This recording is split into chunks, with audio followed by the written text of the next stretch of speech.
Hey guys, welcome back. Now, every month, Cathie Wood and the team at Ark Invest, they sit down in a closed meeting and discuss all the latest updates on the 5 innovation platforms: crypto, genomics, AI, robotics, and energy storage. Now, Ark Invest employ a whole team of researchers and analysts whose job it is to keep on the cutting edge of what is going on in the markets. And so in this video, we'll take a look at the latest crypto updates from founder Cathie Wood and also 2 of the crypto analysts, Yaseen Elmandra and Frank Downing, and get their latest insights. And as always, if you do enjoy anything in the video, then drop a like, always appreciated. Okay, first up, Cathie Wood was asked a great question. If a recession is coming, then what is going to happen to prices? As surely if a recession comes, then prices will continue to fall, right? Well, here is what she said.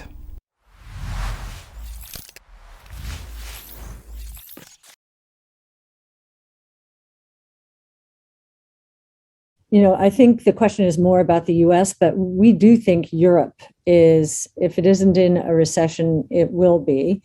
And China is as close to a recession since it joined the World Trade Organization, with the exception of 08-09. It got pretty close there as well. So the rest of the world is slowing down and probably tipping into recession. In the US, if we were to also go into recession, we think that would diffuse the inflation and interest rate concerns that have hit stocks with, in the short term, high valuations. And of course, our underperformance began as people were being vaccinated and going back to work. That's when the interest rate and inflation fears picked up. So we would certainly have an unwinding of those fears, which would be certainly good for our valuations. I also mentioned at the outset, innovation solves problems. We have a lot more problems, and recession would present that much more.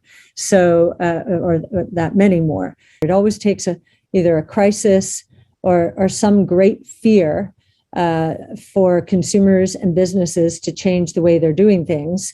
Again, inertia can be powerful. I think all of these disturbances, whether they're supply chain issues, labor shortages, inflation, which threatens margins, each one of those is going to bolster and further accelerate the shift towards innovation. From a regulatory standpoint, we're seeing how the politics around Bitcoin have changed radically in the last 12 months. In the US, Bitcoin is becoming bipartisan. It's becoming a single issue that many people are voting on. And Biden's most recent executive order calling for every regulatory agency to explore crypto is also a promising signal, with potential caveat that the order is a Trojan horse to push a central bank digital currency, similar to what China did in 2019. From a macro standpoint, I think the case for Bitcoin, and as mentioned in the chat, as an essential hedge and store of value amidst the current macro climate has never been more apparent. We're seeing the uncertainty stemming from the impact of sanctions on Russia, the financial censorship of protesters involved in the Freedom Convoy in Canada, and the continued irresponsible monetary policy decisions in emerging markets, that all providing a favorable backdrop for Bitcoin. Which I think makes the most recent behavior where investors are bucketing Bitcoin into tech stocks, say, all the more counterintuitive. Finally, from a tech standpoint, and certainly a recurring theme across the entire conference, we're seeing Bitcoin scaling efforts showing promise thanks to the acceleration of the Lightning Network adoption, which is a second layer payment channel protocol built on top of Bitcoin for faster and more efficient Bitcoin transactions, where the last year has seen exponential growth in network activity. Number of nodes have increased by a factor of 10, liquidity has quadrupled, and this momentum was further confirmed with a few very exciting announcements from companies like Block, Robinhood, and Strike. So I think, overall, and reiterating what Yaseen said, a major theme of the conference was the global adoption of Bitcoin and the scaling efforts around the network to actually allow it to reach that mass adoption. And so several of the companies that we follow very closely in our research had major announcements. The first was Block's Cash App, which announced 3 new features all centered around Bitcoin and making it easier and cheaper to use. The first 2 are related to making it easier to approach and get invested in Bitcoin. And those are a direct deposit feature. So customers will be able to direct a portion of their paycheck directly into Bitcoin at no fee. And the second is the ability to round up transactions on the Cash Card, debit card linked to your Cash App account.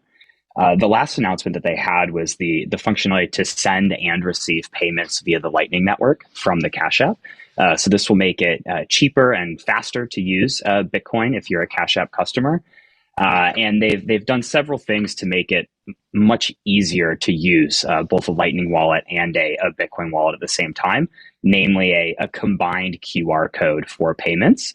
The second announcement is from Robinhood, which they've had a long-awaited feature, which they call their wallet feature, which is primarily the ability to send and receive crypto and specifically Bitcoin out of your Robinhood account, which has been a very widely requested feature for a long time since they actually launched the ability to buy and sell crypto in the app. And they've cleared off everybody from their waitlist. So over 2 million users now have access to the wallet feature. They're also going to be adding Lightning Network functionality. So this is a recurring theme of people that are companies that are existing in the Bitcoin ecosystem, adopting the Lightning Network. And then the last and probably the most hyped up announcement was from Strike. And they have a consumer app. They launched a merchant app and basically a Strike for Merchants feature to make it easier for merchants to accept Lightning Network payments, both digitally and in store. And so with this rollout, they've partnered with private payment network Blackhawk, as well as a POS provider, NCR. And so this would theoretically enable large retailers such as Walmart, McDonald's, and CVS to accept Lightning Network payments in the near future. But it looks like the future is bright indeed for Bitcoin and Lightning Network adoption in particular based on these announcements. So, Cathie Wood believes that even though we may be going into recession, a recession causes more problems and innovation is the place that solves problems. Now, I personally believe if we do go into recession, then we'll likely continue to see prices coming down. But this will open up excellent buying opportunities as many assets will be going on sale. Yaseen pointed out that the politics around Bitcoin and crypto just over the past 12 months has changed radically and for the better. And he believes the macro case for Bitcoin has never been more apparent, citing the war going on in Europe and also what happened with the account freezing in Canada. And Frank reiterated all the latest developments from Cash App, Robinhood, and Strike, making Bitcoin, but more in particular Bitcoin Lightning Network, more accessible to the biggest retailers in the world. And he says that the future continues to look very bright for crypto. So there you are, guys. Hope you enjoyed. Now, even though we continue to get insanely good developments in crypto, we just had BlackRock, the world's largest asset manager, launching their first crypto ETF, and then huge news with Fidelity opening up Bitcoin to 401k plans to everyone in the US. And even though we had those 2 huge bombshells, prices in the short term can still come down. Now, next week I'll be giving my own opinion on how I see the next few months playing out. But for now, just to say, if you did enjoy anything in the video, then drop a like. And a big thank you to everyone who does. If you haven't yet subscribed, click below and join us. We've got some great videos coming up that you don't want to miss. Okay, cheers guys. Thanks for watching, and I'll see you in the next video. Bye for now.